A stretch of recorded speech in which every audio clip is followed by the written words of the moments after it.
A lot of people were alarmed and even disgusted about the judges' scorecards for this fight. All three judges had Deontay Wilder ahead by a point by the exact same margin going into the 10th round. A lot of people are screaming corruption and all that kind of business. Well, personally, I didn't score the fight, but the impression that I had watching it live is that Luis Ortiz was ahead. Even after the first 4 rounds, I felt like Ortiz was probably edging it. But one of these Showtime analysts or pundits summed it up pretty well when he said that the rounds that Ortiz was winning, he was winning by an inch. Whereas the rounds Wilder was winning, he was winning by a mile. Apart from the 7th round, which Ortiz definitely won by a mile. So even though Ortiz was winning rounds, it's not like he was dominating the round. He was nicking rounds by landing a punch or 2 extra through the first 4 rounds anyway. Punch or 2 here or there extra, and that was getting him the round. So when rounds are that tight and when there's not much in it, you can make an argument for the other guy getting it maybe. All right, now I'm not here again to say that I agree with the judges' scorecards. I didn't score the fight, but the impression I had was Ortiz was up. And when you look at the fact that all 3 judges had Wilder up, does that smack of some type of hometown cooking? Probably yes. But this is nothing different to what happened in the Anthony Joshua Klitschko fight. You're trying to tell me that Joshua was really ahead going into that 11th round? I didn't think he was ahead. And if you want to say that, well, boxing today is so corrupt and these guys are hype jobs and this would have never happened back in the day. I had a recent run-in with some Mike Tyson fanboys. And look, I keep telling you, I'm a massive fan of Mike Tyson. Always was growing up. He's my favorite heavyweight of all time. Tyson was the most exciting fighter, full stop. You know, certainly one of them anyway that I've ever seen. But even in Tyson's heyday, when he was undefeated, undisputed world champion, he fought Buster Douglas. He got beaten from pillar to post in that Buster Douglas fight. He won literally 1 round in the whole fight, which was the 8th on any sane person's scorecard. And the only reason he won the 8th, because he was getting battered in the 8th, he landed 1 uppercut, which managed to drop Buster Douglas. Okay, and those people talking about it was a long count and all this business, nonsense. Just type into YouTube, Tyson Douglas, identical 10 counts. That is a myth that Don King, of all people, came up with to try and get Douglas stripped of the belt. That's all it was. Don King up to his usual tricks. You wouldn't trust Don King to tell you the right time in a room full of clocks. So, anyway, the Buster Douglas fight, Tyson won literally 1 round in the fight, but somehow 2 of the judges had Mike Tyson ahead going into the 10th round against Buster Douglas. So again, if you think that hometown cooking when it comes to scorecards only happens with supposedly hype job fighters, this new generation of heavyweights, no. Mike Tyson was getting hometown cooking in his favor. I'm telling you now, the officials turned a blind eye to a hell of a lot of indiscretions that Mike Tyson committed back in the days. You know, they saw him doing all kinds of fouls in the ring, but we'll turn a blind eye to this. We'll sweep that under the carpet. That's what was going on with Tyson back in the days. So it's no different to what may be happening with Deontay Wilder and Anthony Joshua. At the end of the day, it's all about money. If you're a cash cow, as I say, heads will be turned and things will be swept under the carpet. That's just how it goes. Money talks and BS walks. So again, do I believe that there was some type of hometown? And it's not like Wilder was fighting in his hometown, but you know what I'm talking about. He was the house fighter. Do I believe there was some kind of hometown cooking going on here?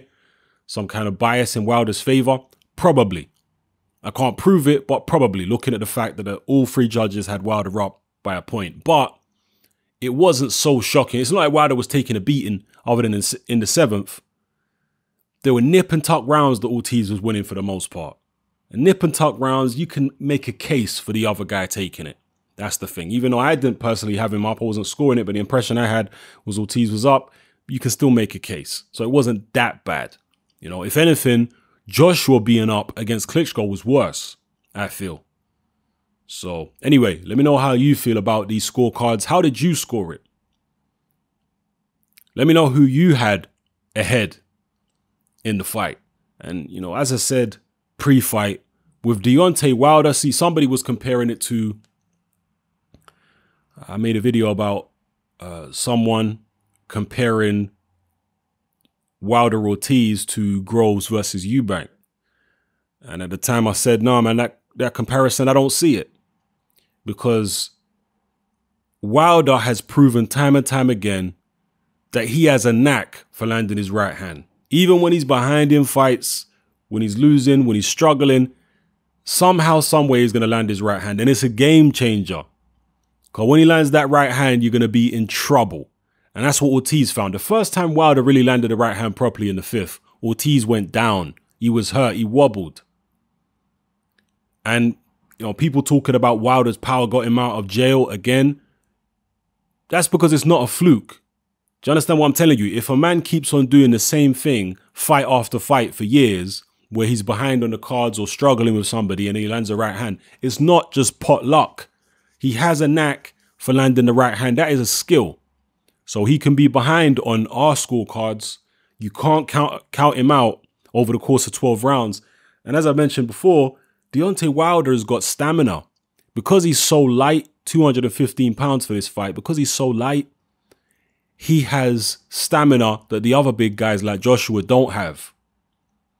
We've seen Wilder pull out big punches and knock people out late in fights on several occasions now. He did it against Artur Spilka. He did it against Johan Duopa. He's done it here against Luis Ortiz. This is one of the things that makes Wilder so dangerous. And he's patient. He'll wait. You see how long he waited until he landed the right hand against Luis Ortiz. He'll wait. He's patient. He's got time. He's one of them kind of guys. He ain't worried, man. We'll play that waiting game all night if need be. He's confident that at some point the right hand is going to land. Now, in terms of the Joshua fight, I feel like it will be a waiting game. But it's who basically, how can I describe it? It's who cracks first, if I can even use the word cracks, because basically it's going to be a stalemate. I said this a long time ago, I think. Joshua Wilder will be a chess match in the early rounds. Joshua not trying to make... I think Joshua will be pushing the action, kind of the way Ortiz was, but cautiously pushing it. Not just steaming into Wilder. He'll be cautiously pushing it. And as the fight progresses, I guess depending on where it is, if it's in the UK or if it's in the US, Wilder's going to start coming under pressure in terms of, is he going to do anything? Is he going to allow himself to get outboxed or outworked? Or is he going to throw something? And we know Joshua, with all those big, heavy muscles, tends to slow down in the later rounds. And will that present opportunities for Deontay? Well, it will be a fascinating fight, but I do believe Joshua Wilder, and I've said this for a long time, Joshua Wilder will be a chess match. Maybe through the first half of the fight. And it won't be until Joshua slows down that Wilder will probably be able to find some opportunities and where he'll be willing to take some risks and, you know, gamble on a few right hands. So anyway, that's a subject for the future. But for now, let me know how you feel about these scorecards. Were you horrified that Wilder was up on all three judges' scorecards by the exact same score? Particularly when you take into account that the Showtime analysts had Luis Ortiz up. The Showtime guys had Ortiz sweeping the first 4 rounds. And the 5th, when Wilder scored the knockdown, the first knockdown of the fight, that was the first round they gave to Deontay Wilder. And even that, I think, was a round that Wilder might have been losing. But again, it's not like he was getting battered around the ring in them rounds. Ortiz was winning because he was pressing the action and landing just a couple more shots than Wilder was landing. He was just nicking the rounds, shading the rounds. He was winning the slow rounds, basically. So, and where does Luis Ortiz go from here? A lot of people are asking that question. He apparently asked for a rematch after the fight. I mean, good luck with that.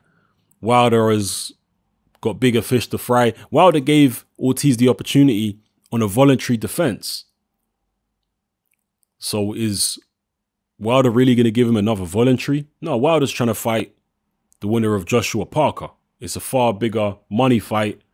And, you know, why risk taking on somebody like Luis Ortiz again when he doesn't have to, when he's got other fights out there which are also risky, but they're going to pay him way, way more. The reward is far greater.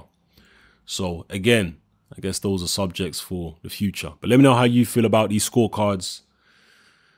Yeah, I'm out.